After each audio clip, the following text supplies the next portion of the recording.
welcome back to Survivor 50 Seasons in 50 Days. I just finished watching Survivor Vanuatu, the season that the last time I did this moved up the highest on my personal rankings. It is currently number 11. I'll kind of see where it goes this time, but I feel like it'll still be high. It's an amazing season. We have a great panel for tonight. Starting from the bottom, we have three-time returnee. This is the third time he's done the marathon with me. We have Wes. Wes, thank you so much for being here for this probable final one. We also have Hart, who just started joining during 46 and 46. Right? Is that crazy? No, 45. 46, right? 45. 46. Oh, yeah, 45 of 46 and 46. Yes. And then coming back from the Survivor Marquesas review that we just had last week, we have Mario Lanza of the Funny 115. Thank you all so much for joining me again today to talk about Survivor Vanuatu, which, coming off of All Stars, breath of fresh air. Like, I don't hate All Stars like I guess I used to, but it was still a lot of fun coming off of how pissy the last hour of yesterday was, which is ironic because it's very pissy this last hour as well. We'll start with you, Mario. You watched this when it first aired. You've written about a lot of your, at least what, 3 or 4 of your the first Funny 115 are memes from this. What was your experience with it the first time, and has that changed throughout the years?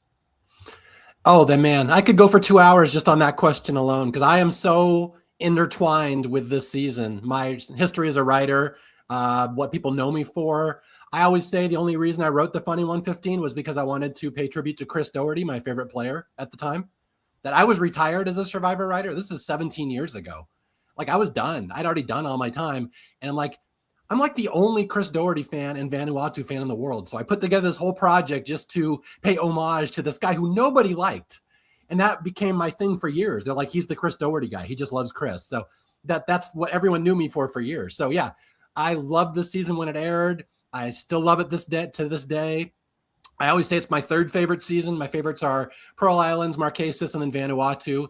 But I could easily make the case this is my favorite. But yeah, I just love this season so much, even though I'd make the argument it's not perfect. It's half of a great season. But the second half is so good, it makes up for the first half.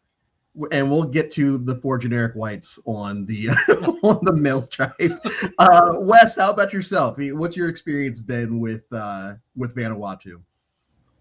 Yeah, it's been really fun rewatching, because it's probably been almost 5 years since I've watched this season. Like, not since I did like my full 40 in COVID. So it's been really fun going back to this. I would argue that, like, yes, the pre-merge does drag, but like, even it still has its like really bright moments. And like, I know we'll get into the Rory of it all, because, you know, the saving grace of the pre-merge. So yeah, it's just been really fun going back through what I agree is such an underrated season. So not a lot to add in this phase, but like, just, you know, very happy to cover what I think is a top 3 underdog, like, comeback victory. Like, oh, absolutely. So and then hard. I was so happy when you messaged me, because I'm pretty sure I messaged you back within 5 seconds saying, give me Vanuatu. That's what I want. Mario, if you're the only Vanuatu fan, I'll be the scout to your Twyla. Like, I love this season. I started in 31, watched 31, 32, and 33, and then I'm like, okay, I'm hooked on Survivor. Went back and started from the beginning, and Vanuatu has always just stood out to me. Like, as you can see by my hat, I got it ready to go. Like, I am a huge fan. I even got the hat for it. So I am ready to talk about this and give my personal opinions on why this is one of the most underrated seasons of Survivor of all time. And what really puts this ahead of, for me right now, I probably have it below Pearl Islands and maybe above or below Marquesas. We get men versus women again. Like, we just had this, but we get the non-horny version where the ages actually vary and it's not hot people. And I think that does add to a lot of this pre-merge section, because both tribes kind of split off as far as old and young, or fat and skinny, which whatever that means, because Chad is probably the smallest person on that tribe. But I kind of alluded to the 4 generic whites. No offense to anyone, but that's just what I have to watch this season to remember Brooke and the other 3 names. What kind of, beside, we're going to talk about Rory all by himself. What are these positives that we have seen here with this pre-merge? And anybody can go. I think when this like really first started, like you have to think about, because if people are going to watch like Cagayan and then go and watch Vanuatu, okay, you might have a bad opinion of Vanuatu though, but think about the time that it came out. Like there wasn't a lot of epic gameplay at that time besides maybe like a couple moves here and there. And you had some good characters there, but this was a really big character season. If you enjoy a good character, this is the season for you. That Leanne blindside at the final 7, I think that is, at that point in time, one of, if not the best blindside in Survivor. And I think this just stands out overall based on all of those aspects put together. Yeah, just one thing I want to point out is that the way I always describe this, and we talked about this a lot on my podcast, Survivor Historians, that Vanuatu is really the rebooting of the franchise. You have the first 8 seasons, and season 8 is the culmination of all these big characters. And All Stars inspired emotion out of the fan base in both a good and a bad way. It was very exhausting afterwards. And so Vanuatu was kind of the palate cleanser where we basically start Survivor over again.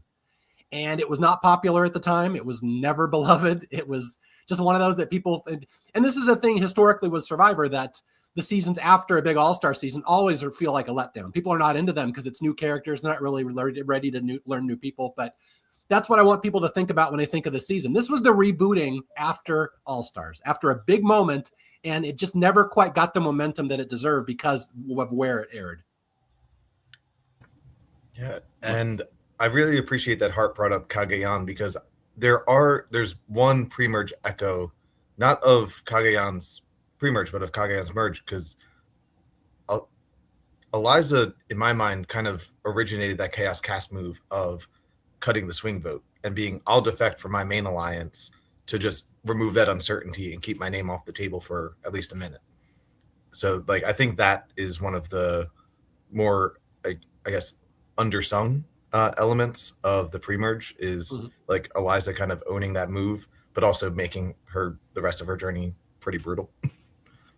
Yeah, one other thing I wanted to add that I just realized, I'm remembering certain things now. This is like 20 years ago. That I'm remembering now that Bill Simmons, he's a sports writer. He writes for the Ringer. But he was a big Survivor fan, and he was one of the only people I know writing about Survivor in the mainstream media still by season 9. And the big thing in the pre-merge in particular, this would be interesting if you weren't there at the time, the story of Vanuatu at the time it was airing was Amy. Oh my God, who is this huge ice queen lesbian villain? We've never had anyone like her on the show before. She was dominating everything. So halfway through the season, every single person who watched the season at live would have said, oh my God, who is this Amy girl? She is amazing. So that's where we were at the time in the pre-merge. Yeah, and I mean, just to go on the whole Amy train, I guess, the Amy, the mafiosa, whatever we want to call her, really starts to take shape during the swap. You know, once Rory and Bubba kind of get there and just like, yeah, we don't need to show them anything. They're not going to last long. Just putting out hits on Bubba, and then decides to save our boy Rory for 3 more days because Lisa may or may not have slipped up and meant something that she did, whatever. But it's like, oh, you have to go. But Amy, and I kind of say it like this: I hate Worlds Apart. Worlds Apart is one of my least favorite seasons. One of the reasons I don't like Worlds Apart is because I feel like most of the cast are villains, but they're hateable villains. Vanuatu is almost the exact opposite, where I feel like everyone's a villain this season for the most part, but we kind of love every single one of them. There might be exceptions, like people might have exceptions, but for me, the only time I disliked anyone this season was during Final Tribal, even though they were all just like, you could just tell they just wanted to kill each other the entire time. And I do think that's a testament to the game players that we got, specifically Amy. You're almost rooting for her, you're rooting for her downfall.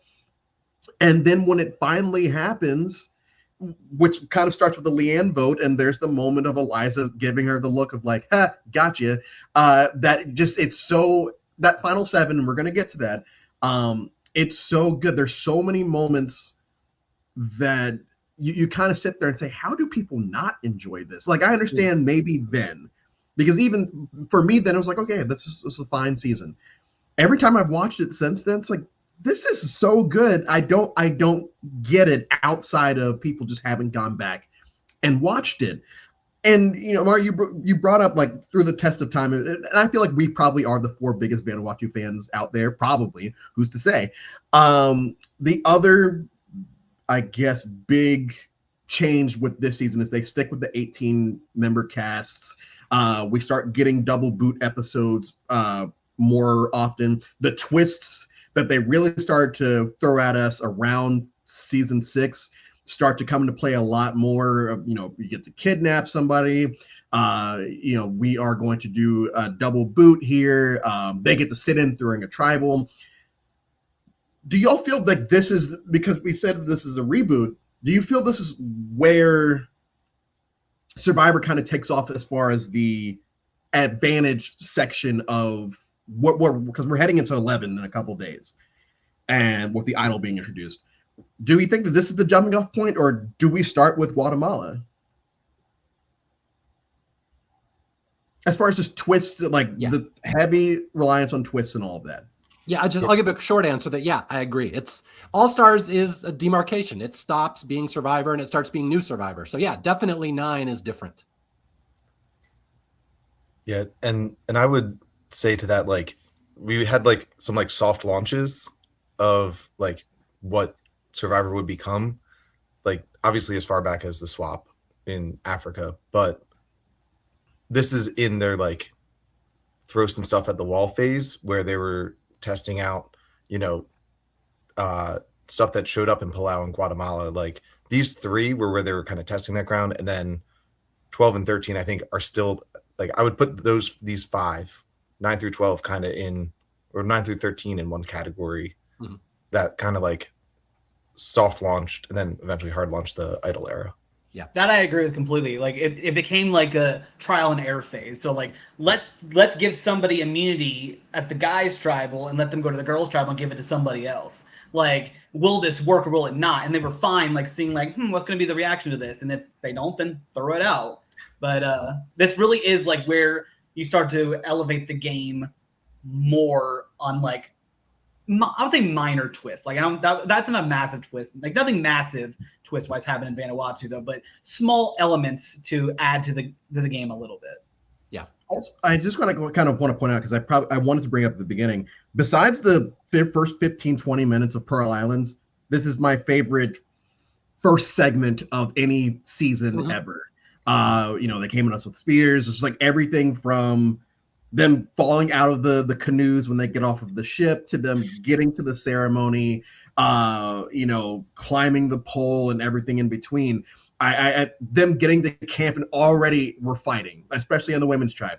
We're already fighting, and that's going to be a lot of the pre-merge, both pre-swap and pre-merge with them, and that a lot of that is coming from probably my second favorite person on the season, Twyla, where she doesn't have a hero arc. She doesn't have anything, but her arc as a whole is a lot of fun to watch, because she is kind of I know that the numbers are kind of even on her tribe, but she is kind of the minority of, okay, it's me and Scout, and like we kind of have Leanne because she's sort of with us, and then we kind of have Amy, but they're kind of together.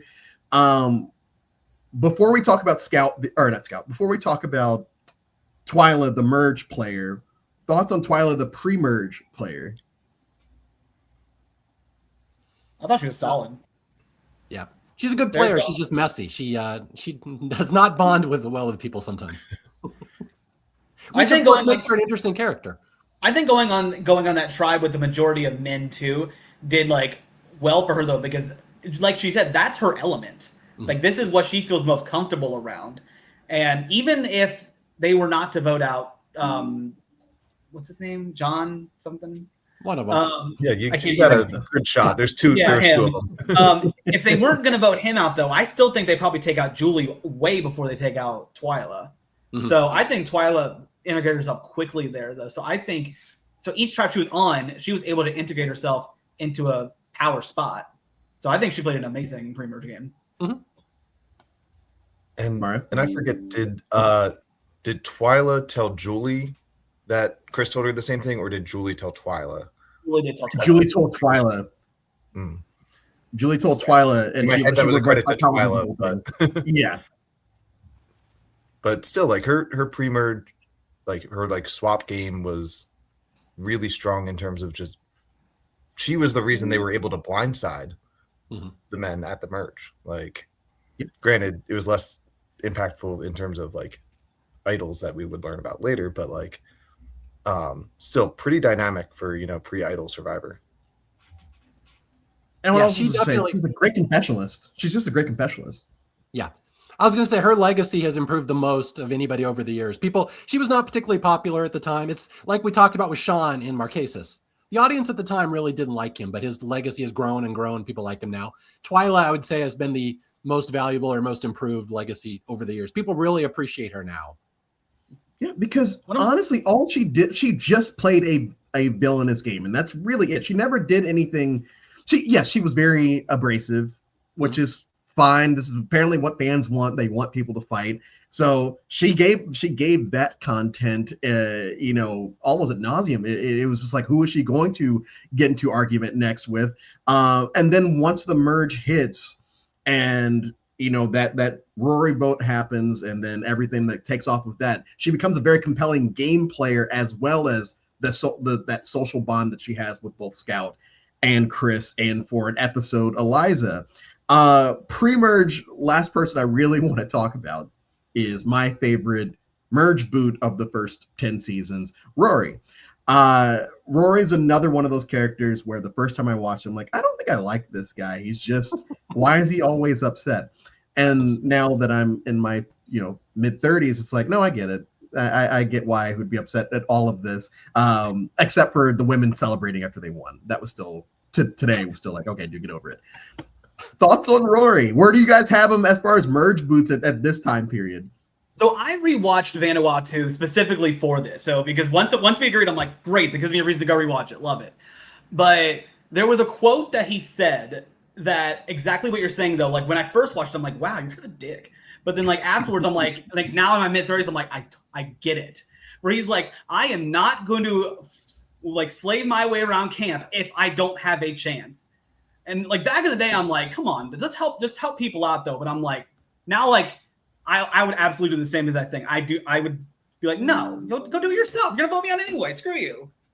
Absolutely. Yeah, he's great. He every time I watch, I love him more and more. He's just he has such a good sound bites, and like, I don't even know if he's a good player or not, but he's just fantastic to watch, and he just gives great sound bites, and his confessionals are funny, and he's just the right, as Hart said, just the right level of pissy at all times, which I really appreciate in him. Yeah, just just the like male version of Eliza this season, as far as like they're just catching strays and just never go home. Yes, I often get them confused, Eliza and Rory. Yes. Wes, what were you saying? I just, he really knew how to like make space for himself. Like, obviously, like, he has that quote, like, find that little crack. But even just being able to, like, granted, this is more of a Amy move, but it's like, I still credit Rory with, when they get rid of Lisa because she floats. Okay, so do we definitely want to vote out one of the guys? There's something to that effect. And, he just says thank you and just puts her right in front of him.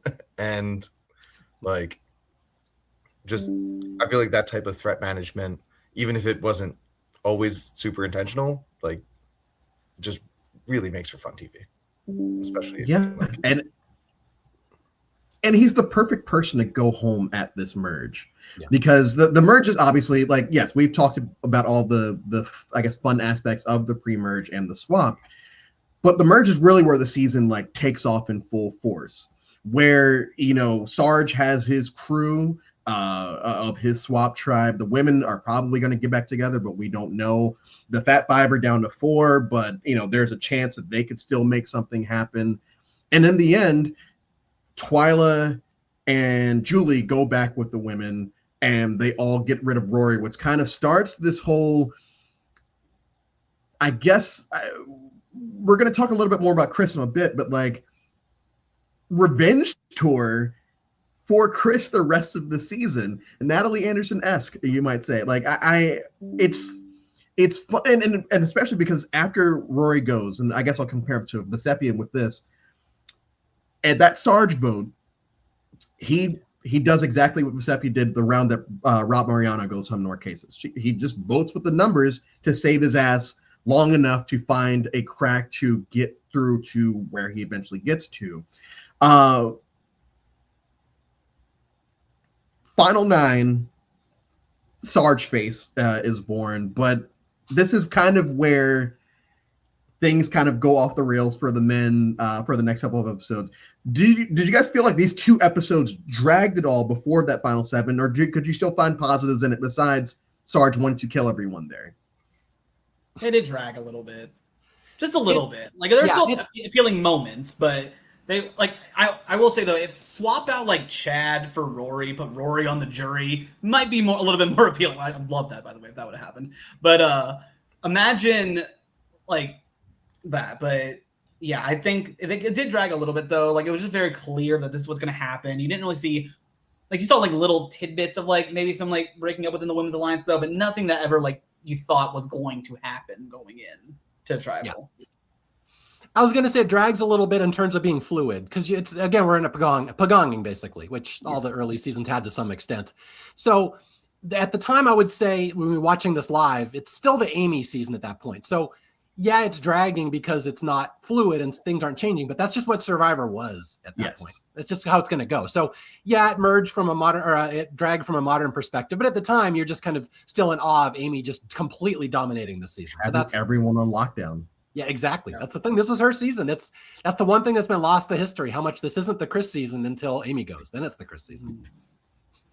Well, and so I would say that all of Chris's confessionals basically merge on, or basically him just like biding his time of like, okay, this is going to happen. Let me just keep on doing this. He is the narrator of the season. And I feel like we do get a good big picture of what's going on by just watching him kind of navigate these 2 episodes of Sarge and Chad going home. And I think that's for me, that's where I start to get attached to him, both watching it back then and every time I've watched it since. It's like, yeah, this is the moment where it's like, yeah, I need this man. Very similar to Mike Holloway and Worlds Apart, where it's like, I kind of need this man to do something because I can't take it. I can't take just this to be like this the rest of the game. I need something to change. Wes, for you, is it Chris as the narrator? Do you see other people like being the best confessionalists on the season, and just Chris's game from Rory until we get to Final 7? Thoughts? So I think he's definitely the best confessionalist. Sometimes I do feel like Amy, she expresses, her strategy like a little bit more like straightforward. She has more of a vision, which makes sense. She was playing from the top. And I do think that sometimes, being a good storyteller versus a good confessionalist can be a little bit different as well, because sometimes you have Chris who's good about building a narrative, but also having those weird, funny little moments. And even just speaking about like this, like kind of slight lull between Final 10 and Final 7, shout out Mario for the leg up is what I always think of as like one of the funny moments for this very quiet period of Vanuatu. Yeah. Okay. So it's from the 115. Oh, I know. I know. I cannot believe I just said that. Oh, and Chad's like, there are so many other like it's going back to Twyla as far as villains are concerned. I feel like for me, one of the only true whatever you want to call female villains that we have at this point in the show's history, and it's almost to a point where yes, I feel like I am rooting for her every time I watch this season. And even back then, I didn't hate her, at all, because I enjoyed the fact that she was just telling it like it is and would only really be snippy if someone was being snippy with her. And so, yeah, we get through these rounds where her and Scout, and Scout's the other person I want to talk about here, is because in my head, I've just convinced myself over the years that Scout's just kind of there, but she's not. Like, Scout is doing a lot on the social strategic aspect of the game. She's the one trying to push narratives at first of getting Eliza out because she hates Eliza. Seems like everyone hates Eliza, but she's the one that every round the men kind of say, "Hey, we need to talk to Scout and Twyla because we could get something to happen." And it isn't until 7 where it's still Twyla, Scout that are a part of this big move to eventually get out Leanne. And once again, I know I keep saying this, we're going to get to the final 7. Mara, has your opinion of Scout changed throughout the years? Yeah, I was very much like you at the time, that Scout was just kind of there. Oh boy, do I love her now. It's so fun to watch her. I'm trying to think of the most diplomatic way to say this. How should I say this? She's fun because she's very mean and she's very cutting. And there's a moment at the end that really made me appreciate the season where I'm just going to say it. I think Scout is a professional con artist in real life. I don't think most of the stuff she says she's done, she actually has done. And the moment at the end where she says it takes a professional bullshitter to recognize another bullshitter or something, she knows that because I think she lives her entire life as a con artist, which that makes Vanuatu so much more fun when you realize that. So that's what I'm going to say. She's really fun to watch. She's got great quotes. Yeah, her voting confessionals are even more mean, whatever that means, because she uses, I guess, metaphors, like these elaborate metaphors to describe why she's voting for someone, or just to describe people in general. That it's like, damn, all right, like I don't think that I would want to associate with her in a game, because I don't know what type of mean shit she's saying to me. Yes. Wes, are you a Scout truther, I guess? I mean, I always appreciate some meanness in my TV, because like it was never anything like, well, it was spiteful, but it wasn't hateful, and I think that's an important distinction when you're working like around villains and like sort of villains. So I think she did, and both her actions and like her confessionals were done with a lot of intention. So she was like, I know what I'm going to say. Like she wasn't just saying stuff. There wasn't a stream of consciousness where it's like, ooh, sorry, I didn't mean that. It's like, no, she meant all of that. Yes. And I respect it a lot. We get to the final 7 episode. The episode in general is one of my favorite episodes of all time, and especially one of my favorite episodes in the pre-Heroes vs. Villains era of the show, because it's very similar to the fall of the Rotu 4. It's just, we're going to watch this entire game get flipped, and people are going to be very pissed off, and it's going to be exciting. And because we start with the family calls that turn into the family visit, that turns into Chris, I'm going home tonight. There's nothing I can do. Leanne wins. Heart, for you, I know I saw you nod your head when you said one of the best episodes. Where is this historically for you? Where is this? So, like, you don't have to give like the exact number, but is it high for you? 100%.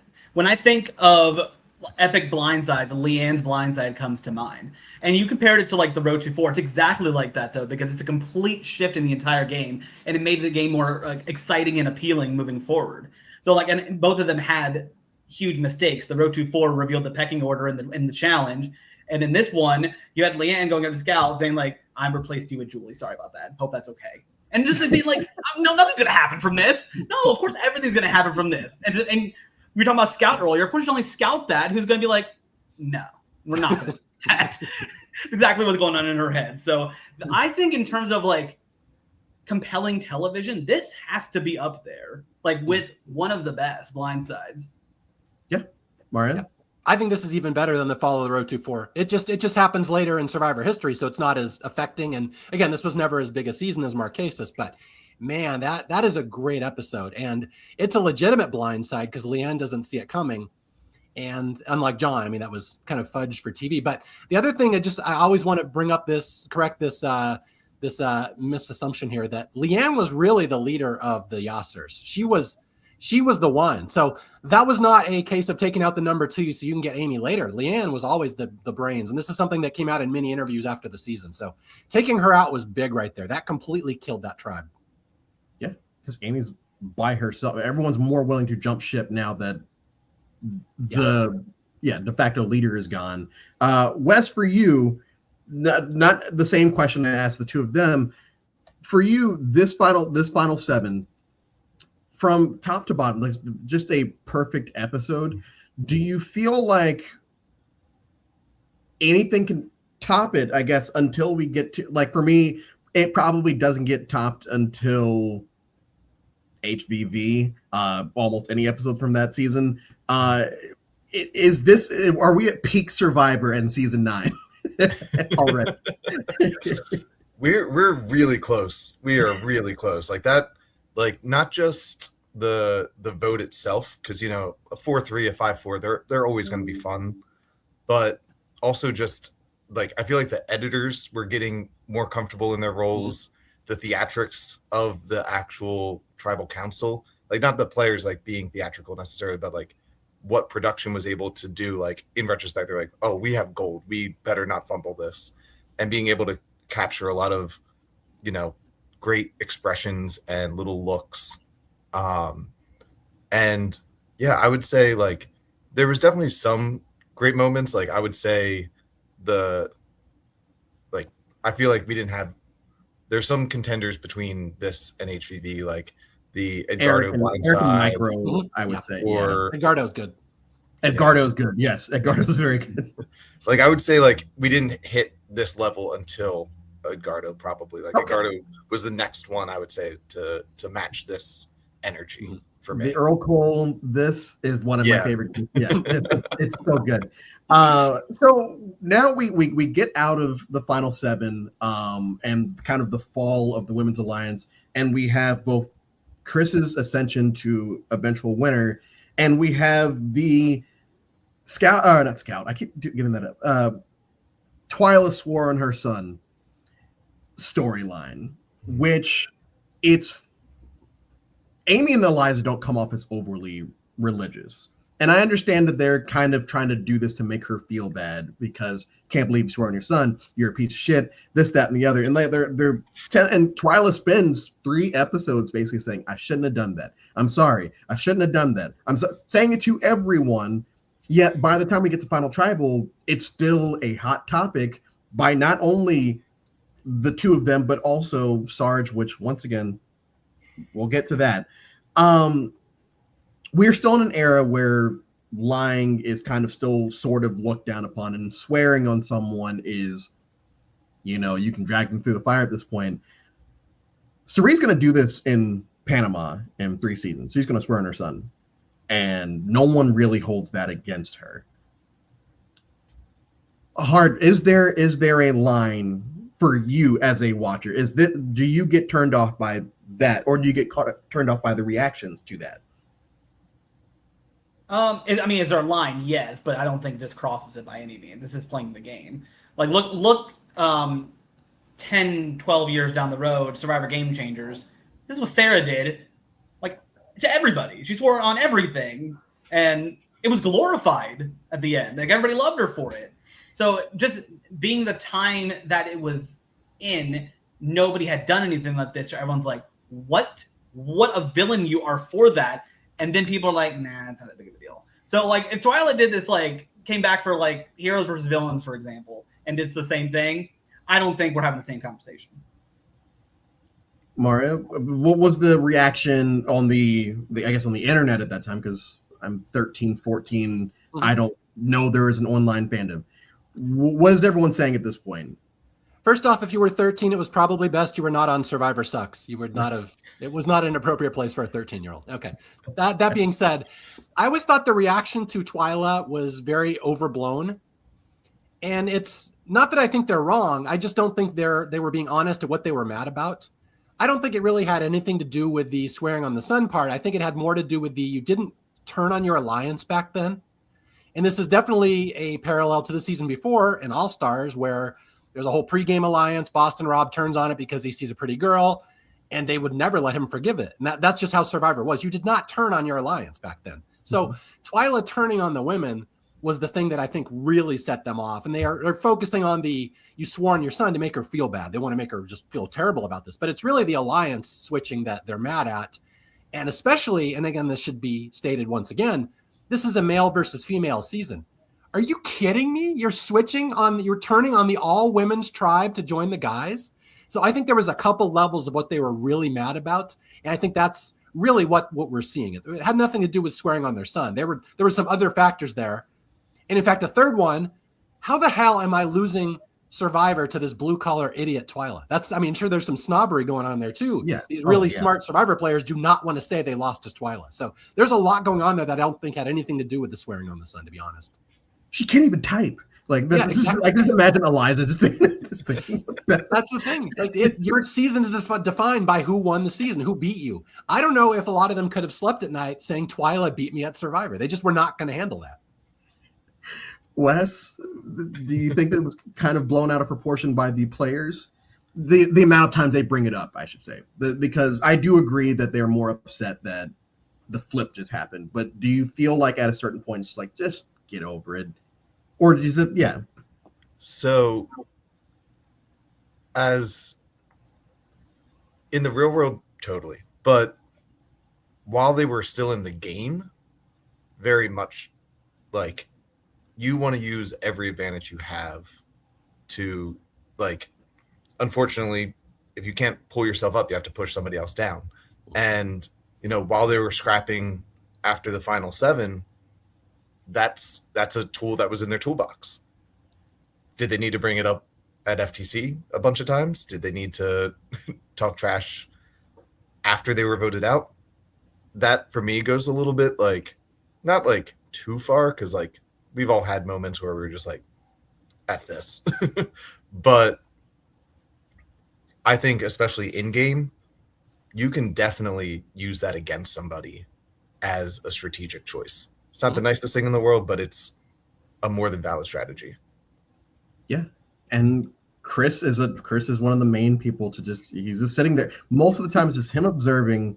And Mario, you used a All-Stars comparison. I have two that I'm going to use throughout the rest of this. One, this reminds me of Rob with Big Tom and Rupert at Final 5 of All-Stars, of just kind of letting people do what they're going to do. And one of the biggest reasons I've always been a Chris person, why he's one of my favorite winners, is because, and I've said this when I talked about Amazon, Rob Sesternino and Chris are the first two players, if you don't count season 1, that really understand what the game is.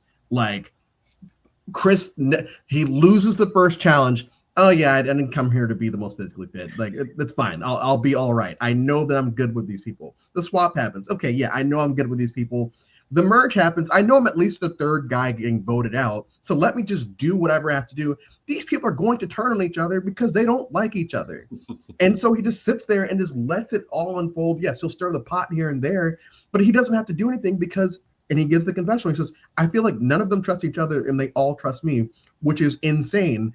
And it leads to very fun 6 through, we get 6 with Amy going, but we get 5 with the hammock, where the entire scene, and my favorite part is the slow cut to Twyla as she's just sitting there smirking at them. Oh, what? Oh, I think you're a liar, T. Chris's game for you, we're not going to talk about Final Travel yet, but Chris's game for you, Wes, and then we'll kind of around the horn. Is he one of these winners that you kind of put on a pedestal, or, where does he fall for you? Yeah, so I have him, like we kind of established like early in the thing, like I feel like we all have him above average. I have him definitely above, because one, I just, like, as frustrating as it probably was to play with him, like that, his energy is just so infectious as a viewer, and that persistence to just always find some way to get a little edge, just nudge somebody in front of you, nudge. Like he was also really good at learning from the other players. Like I think he took elements of the people he voted out into his end game. Like especially at 7, like taking just seeing what kind of that, I guess, inflexibility that some of the other guys had, and being like, this is where, I can be useful. This is where I can do this. So I don't think he's the most masterful strategist necessarily, but he had such a good blend of social and strategic chops that in terms of just biased favoritism, he's easily top 10. Like I can always rewatch like his season, this season. Hart? I love Chris as a winner. I say every time that I watch this season, I'm just like, he's one of the most charismatic people that I've seen on Survivor. Just like he says something, you're like, oh, I'm listening to this guy right away. Like you don't think he's gonna bullshit you, like just by listening to him. So I checked my winners ranking. He's like upper mid tier for me. Like there's some definitely like more compelling gameplay and like more strategic. But in terms of like underrated winners, he's definitely at the top. Oh, for sure. I'll wait till final travel for this. Mario, he's your favorite player. Mm-hmm. Why? Well, there's several reasons. I will not monopolize the podcast here, but one, I just love the way he talks. That was one of my favorite things, and I did this on the Funny 115 over and over because one of my favorite movies is True Lies, Arnold Schwarzenegger movie, and I always said that Chris Doherty talks like Bill Paxton, the used car salesman Simon. Like, if not for me, do it for your country. Just the way he says his little phrasing, and I just thought it was so funny, and he's so dynamic. And I'll try to do an impression of him, like when he's talking, he's doing hand gestures and he's emotioning and he's very emotional. As a writer, I just love someone like that who is such a interesting narrator. But I never thought he was going to win. He's just my favorite character in the season. Oh, I love this guy. He's just a little scamp, this little opportunist at the bottom, just, bottom feeding like Sesternino used to do in Amazon. And I loved him. And I just love that, he's not the guy you think is going to be the big strategist. Like, I don't know if you guys know this, but he put on he had a red t-shirt he was going to wear in the season. And the producers are like, no, we want you to look more like a hillbilly. So they ripped off his sleeves. And basically I used to call him the winner and the wife beater, because that's what that shirt used to be called, the tank top. Yeah. And yeah, so he's like, I don't even own a tank top. They just did that because they wanted me to look like a hillbilly. And he's got the NASCAR hat on. So he's just not your prototypical Survivor player. He was completely different than anybody they'd ever really had on the show. Yeah. And then he just goes in there and he just slithers his way right into that win. And it's very much like the Sepia. It's odd to compare them, but they were never the ones in power ever. And then all of a sudden they just won. Like, how the hell did that happen?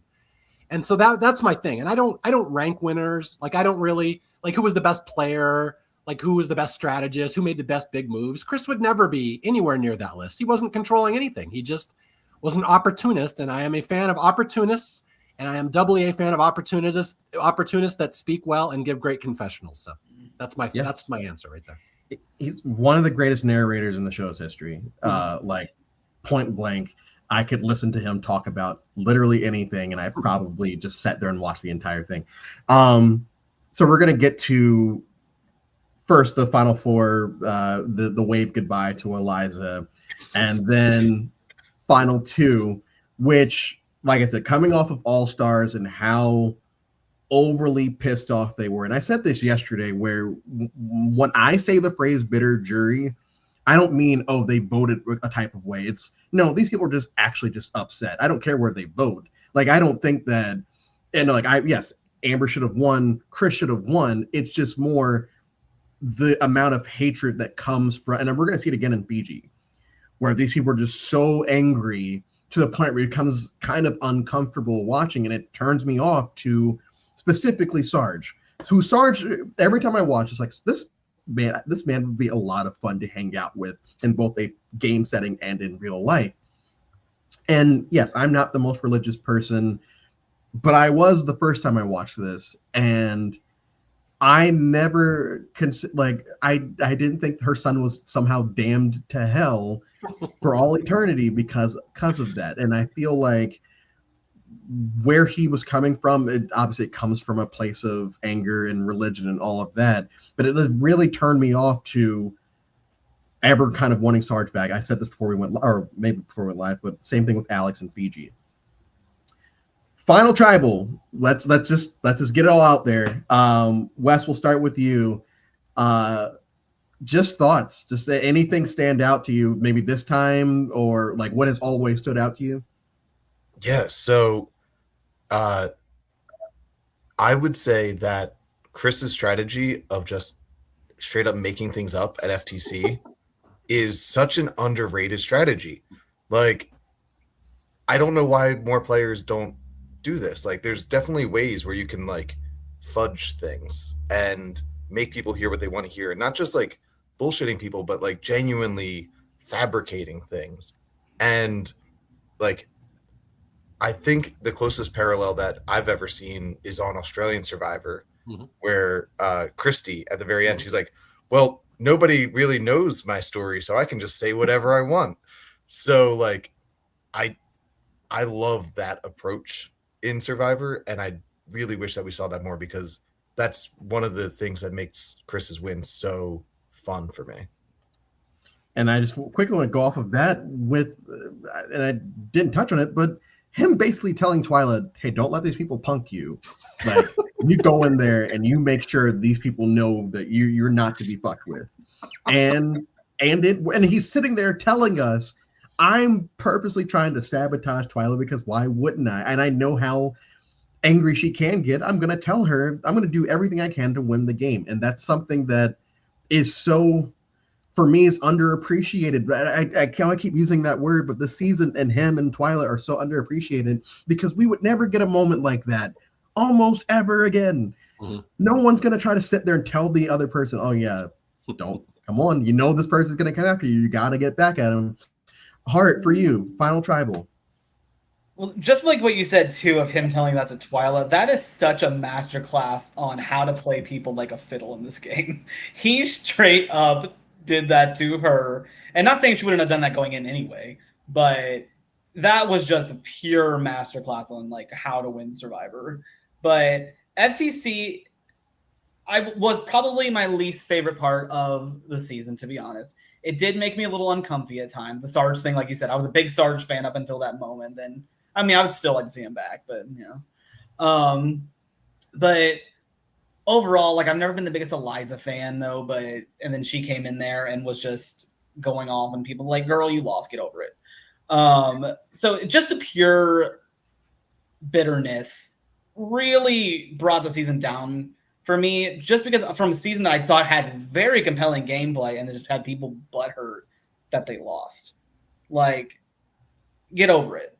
But so yeah, it was a letdown for me with that. I'm glad Chris won. He deserved to win.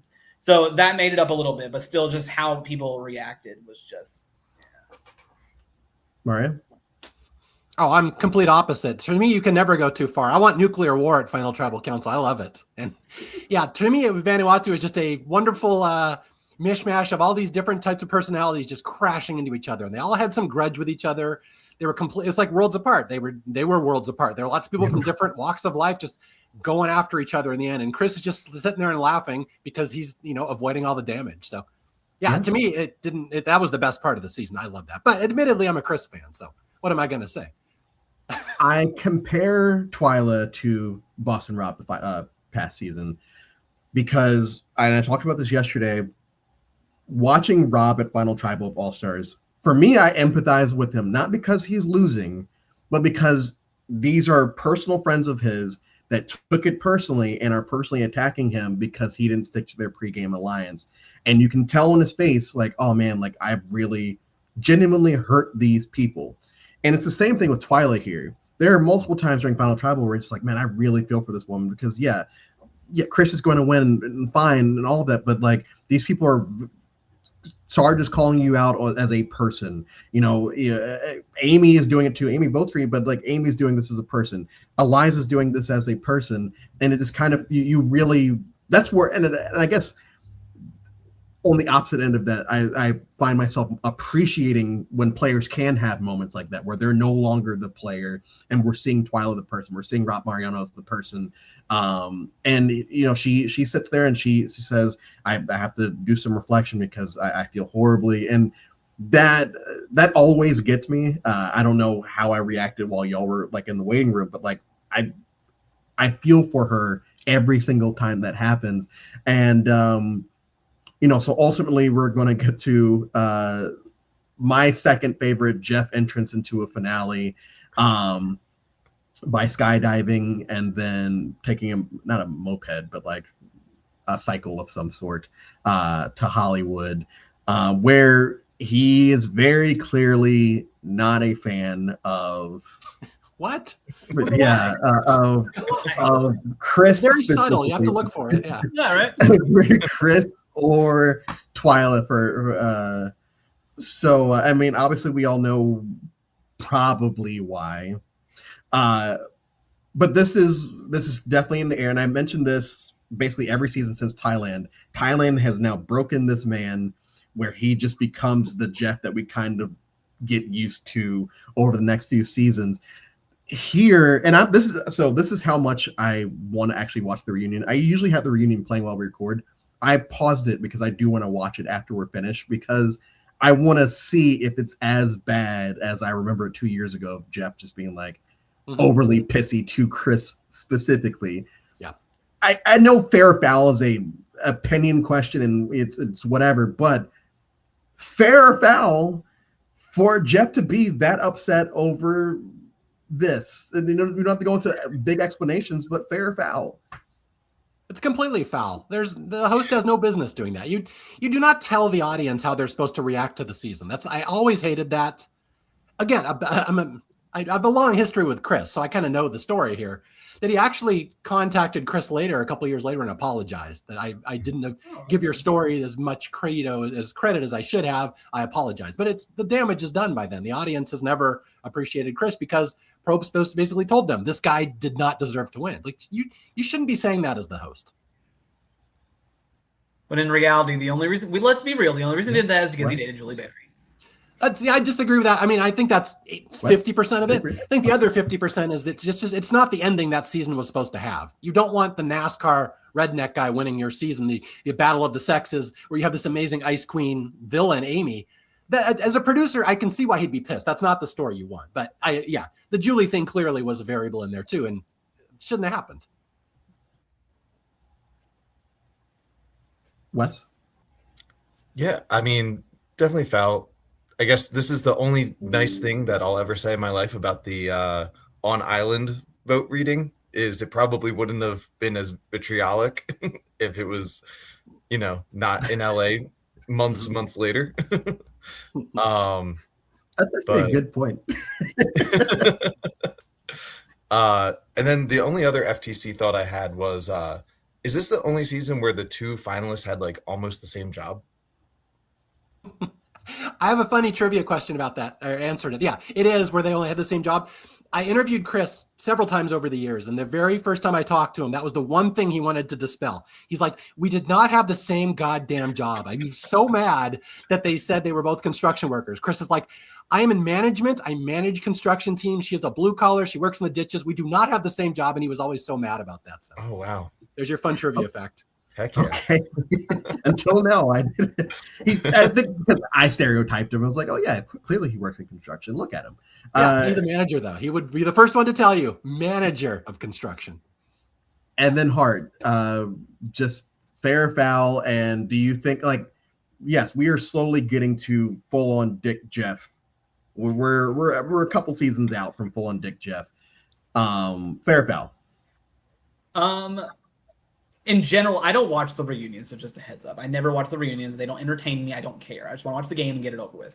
But from the clips I've seen, foul, 100%. Like, give the man his flowers. He did what he had to do to get to the end of the game. Deal with it, Jeffrey Probst. That's all I gotta say. Yeah.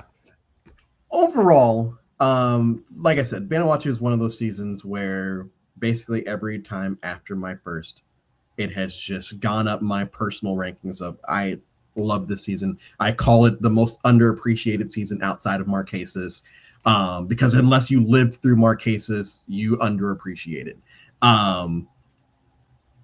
I feel like everyone should go watch it if you haven't in 10, 15 years and still say that it's a shit season. Or is that just what you've been convinced of because we've only had 2 returnees back from it?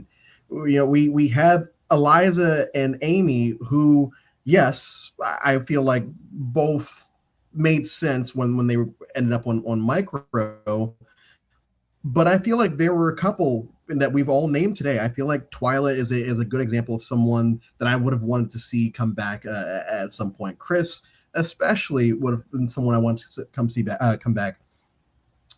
Rory, just for the shits and gigs, but like I don't necessarily need to see Rory play again. Just for the laughs. Is there anyone not named or that you want to even give more, that you would have won or potentially, I guess you probably never see anybody from the season again, but that you would want to see again? I could name 3. I have 3 very underrated players this season that I always loved. Although I should point out, there's several reasons why there weren't returnees from Vanuatu besides it just being an unpopular season, just the timeline. They didn't have another returnee season for 8 seasons, so you'd already forgotten Vanuatu by then. And you can't really count Stephanie and Bobby John. You got to go to Micro. So there was just timing more than anything. But the 3 that I really think are underrated in the season, I think Julie Berry was a fantastic player, and she should really be remembered for more than just being Jeff's girlfriend because she is savvy in this season, and she easily could have won this season. Yes. So Julie is one. I am a huge fan of Scout. Let me just point out that Scout almost won the season, got to the final 3 despite being the oldest one, not particularly friendly or likable, and didn't have the correct size kneecap the entire season, and she almost won. And the other one is my favorite. I use this term a lot. I love players, especially women who are adorkable. Leanne could not be more adorkable. I love her. I love when she trips carrying the coconut water. She just looks like a giraffe, like a newborn giraffe. Her legs are too long for her body. I just love the fact that she was the biggest strategist. She's apparently a huge Survivor fan, a huge nerd in real life. I've always wanted to meet her, but I would love to see. Those are the 3 that I think people should focus on as underrated from this season. Wes? I mean, I don't think I have any notes. Like, I would say that, like, I was also just, like, I would say Scout, like, Julie's super underrated. And, yeah, Leanne didn't stand out as much, but I do think that would have been a cool dynamic to bring her back for something. Mm-hmm. And then finally, Hart. I am all about Team Rory. Give me some Rory. I need it. I would love it. It would just be amazing. I hope if say like 5th season 52 is like all returnees again and they just bring back one-time players, throw Rory in there for me. We need that. Rory and Twyla though are like my 2 for sure. Yeah. The Can I add one more Vanuatu name? Oh, of There's course, one more I forgot. John Palahniuk, John P, JP. I don't know if you guys know this. He was apparently on another reality show a couple years after this, and he was like a huge star. I think it was Solitaire or something. I've never seen it, but I've had so many people over the years say, you got to see JP on that other show. That guy is amazing TV. So he was just an untapped resource. He never got a chance to shine here. JP was one of the generic white guys. Yeah. Yeah. I think he was the double tribal boot. Yeah. Yes. He's one of those guys. We've got Amber. That one. Oh, yeah. Yeah.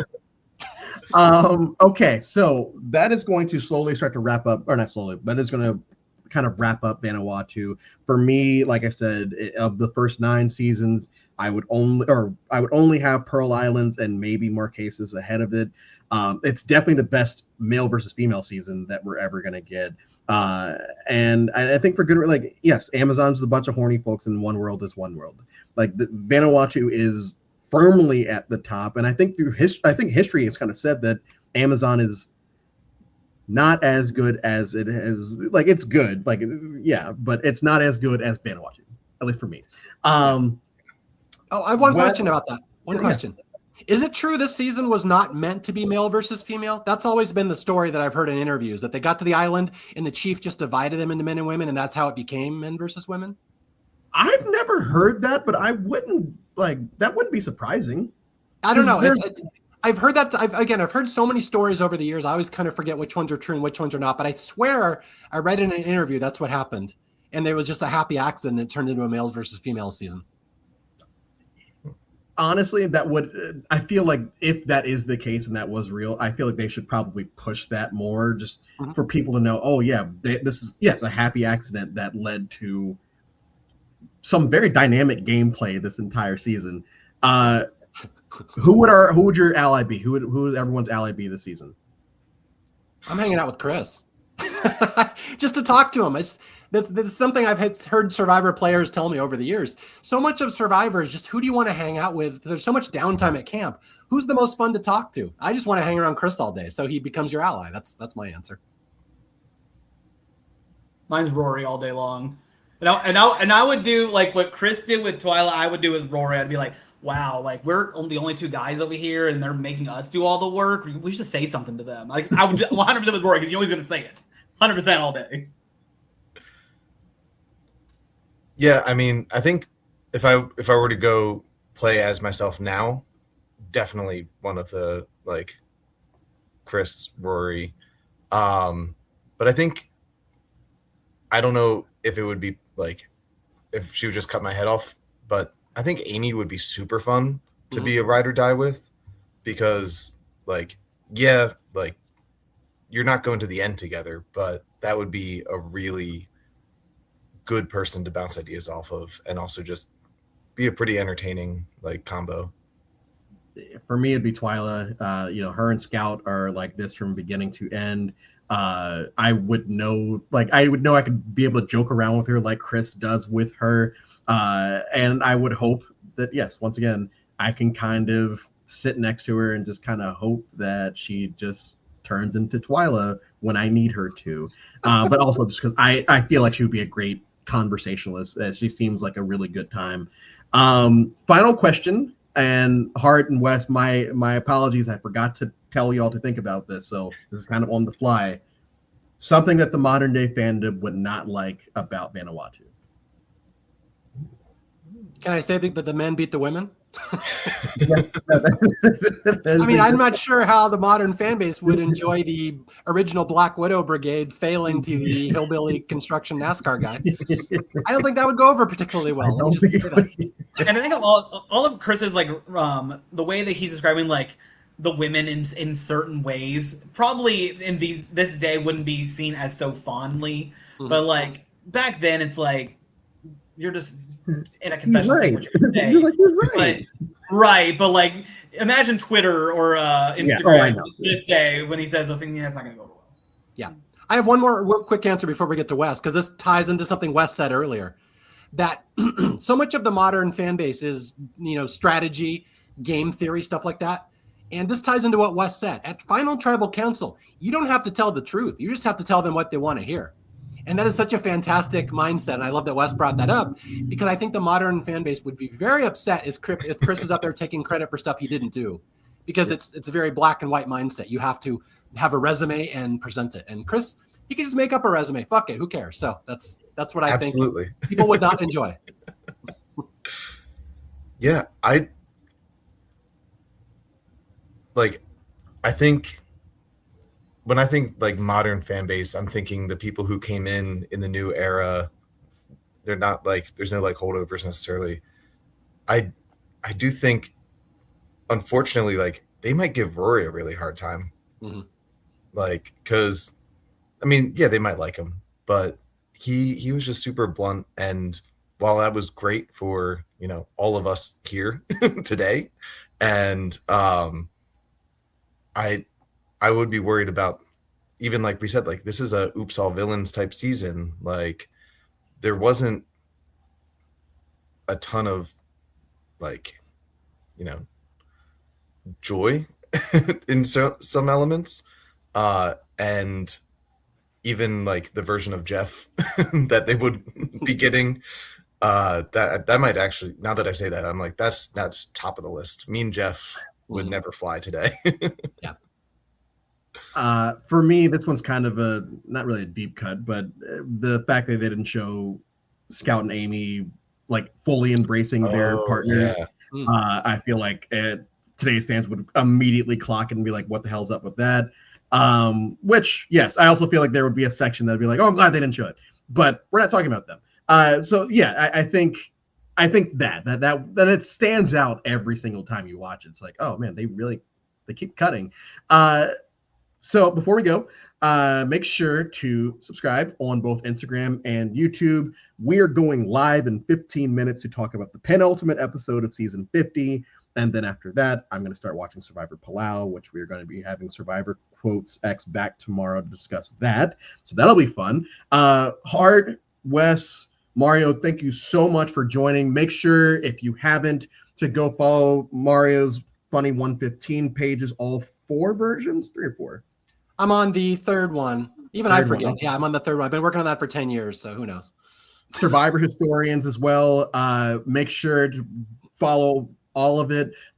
Thank you all in the chat, as always. Thank you for continuing to support in both my inbox and just everywhere. The first week is done. We're into the second week. We're into some really fun seasons, and then Guatemala is also there, and I can't wait. So we will see you tomorrow for Survivor Palau. Thanks, Drew.